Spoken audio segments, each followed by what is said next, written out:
Ancient sea predators attack an island in the middle of the ocean. Watch the film Meg to the Trench to learn how not to become a meal for the giant monster. Many millions of years ago, ancient lizards fought one another for the right to live on this planet. Large ones would devour small ones. The giant megalodons happened to be at the top of the food chain. Back to our time, a famous nature activist, Jonas Taylor, secretly sneaks into a huge cargo ship and sees the ship's crew dump barrels of toxic waste into the ocean. The man takes several photos. He enters one of the cabins and takes photos of the book entries in the logbook. A sailor enters the cabin and Taylor knocks him out immediately. Other sailors arrive and our hero keeps fighting. He tries to escape from the ship and heroically fights with the entire crowd. But when they surround him, he jumps right into the ocean. A small airplane is seen in the sky. These are his friends. They take Taylor aboard and fly him to the coast successfully. Sometime later, testing of a new super-powerful hydro suit takes place at the Chinese Oceanic Institute. It looks like a real exoskeleton. The researchers can't wait to test it underwater. Taylor and his friends arrive at the institute too. A worker, Hilary Driscoll, walks onto the stage. The woman introduces the director of the institute, Juming Zhang, to the public. The man shows the viewers a giant megalodon named Haiki. Actually, the Americans gave it a different name, Meg. Juming tells the audience about the technology that allowed the divers to pass through the thermocline and dive into the depths of 6,000 meters in order to be able to better study the world Haiki lives in. The audience is thrilled and is ready to sponsor the next research. Guests take photos with Taylor because he once fought a real megalodon and survived. We learn that our hero's daughter, Mei Ying, is always by his side. Turns out Juming is her biological uncle. The young woman asks her father to take her with him to the Mana 1 research center and dive with his team into the depths of 8,000 meters. Taylor forbids her to do it because it's very dangerous. In the meantime, Juming dives into the water to Haiki in order to test his new suit. Taylor asks him not to do anything foolish. Juming is convinced that he has a special bond with Haiki because he has been training her for many years. The giant shark, however, almost gulps him down.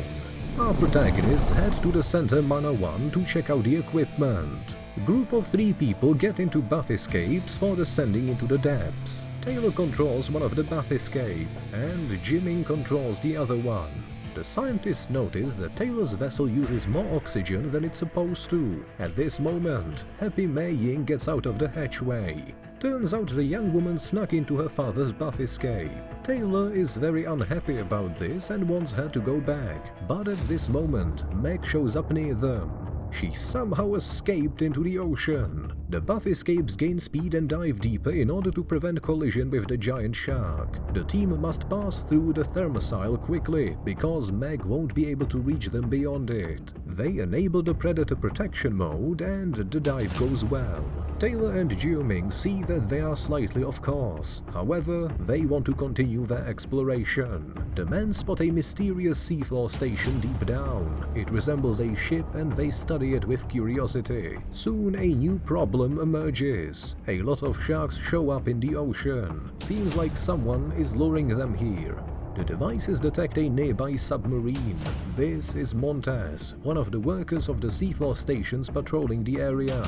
He notices the uninvited bathyscapes and decides to blow up this section.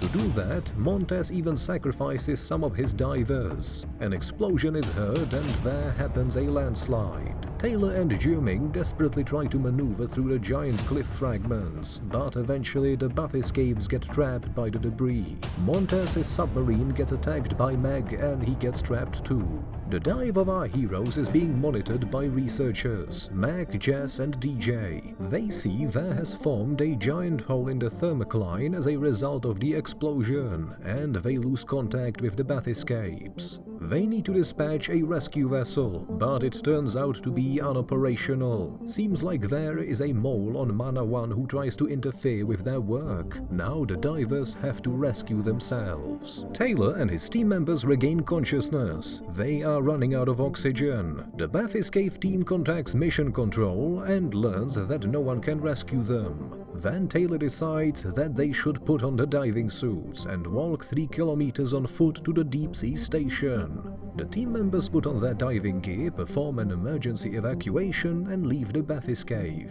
Several minutes later, Taylor meets up with Jiuming's team. They have survived and decided to walk on foot too. What's most important now is to breathe calmly and have enough oxygen for everyone. In spite of feeling fear, Mei Ying is excited to explore the incredible underwater world. Suddenly, a big octopus starts suffocating one of the divers. Fortunately, they manage to rescue the poor guy. The protagonists keep going, but soon they do lose one of the team members. People on Mana 1 realize they have to find the mole promptly. However, someone has deleted all the footage from the surveillance cameras. It's not clear how to find a traitor. Meanwhile, Montez contacts his boss. It's the very Driscoll working at the Oceanic Institute. Based on their conversation, it's clear they are doing illegal activities and they want to get rid of all the witnesses. The divers have to walk 1 more kilometer. They realize that some of them won't have enough oxygen. When they are 400 meters away from the station,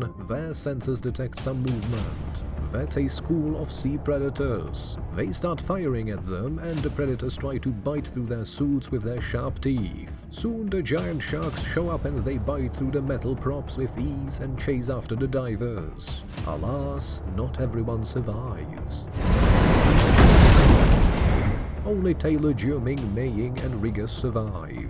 They reach the station and shut the door behind them. Finally, they can take off the heavy diving suits. Having taken weapons, they survey the strange structure and find operational computers. The team finds out that the owners of this station mine very precious metals illegally and they use the Institute technologies for that. This is why they want to get rid of them. Taylor and his teammates head to the compartment with emergency escape pods. This is when Jess contacts the divers. Turns out she is the traitor and she has been working for Driscoll secretly. Jess floods the emergency escape pods. The mole promises to spare Rigas and Mei Ying if they get rid of Taylor. They, however, refuse. Then Driscoll contacts the team.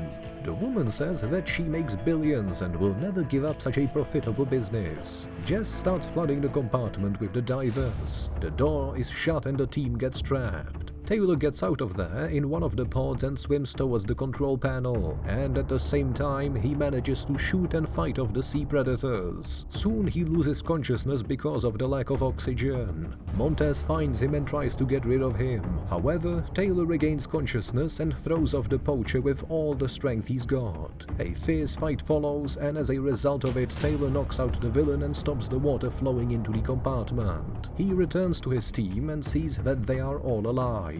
He made it in time.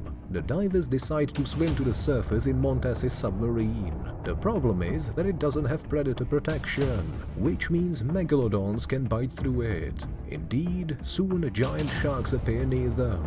In spite of the predators, our heroes manage to resurface through the hole in the thermocline. Montez himself also resurfaces using a powerful hydro suit. A cleanup crew heads to Mana 1. Driscoll decides to finish off all the witnesses. In the meantime, Max studies the record from the backup database and learns that Jess is the traitor. He and DJ manage to knock out the mole with a taser. At this time, the submarine with Taylor and the other team members approaches the station.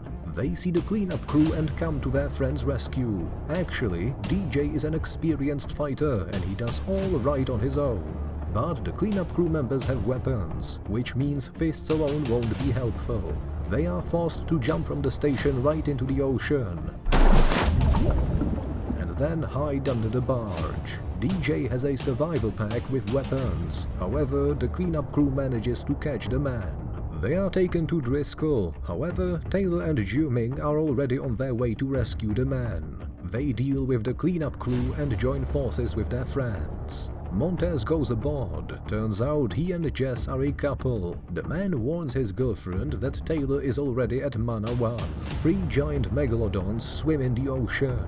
Seems like they got out through the hole in the thermocline. Jess is convinced that the protection glass will withstand the attack of the predator. However, she is mistaken.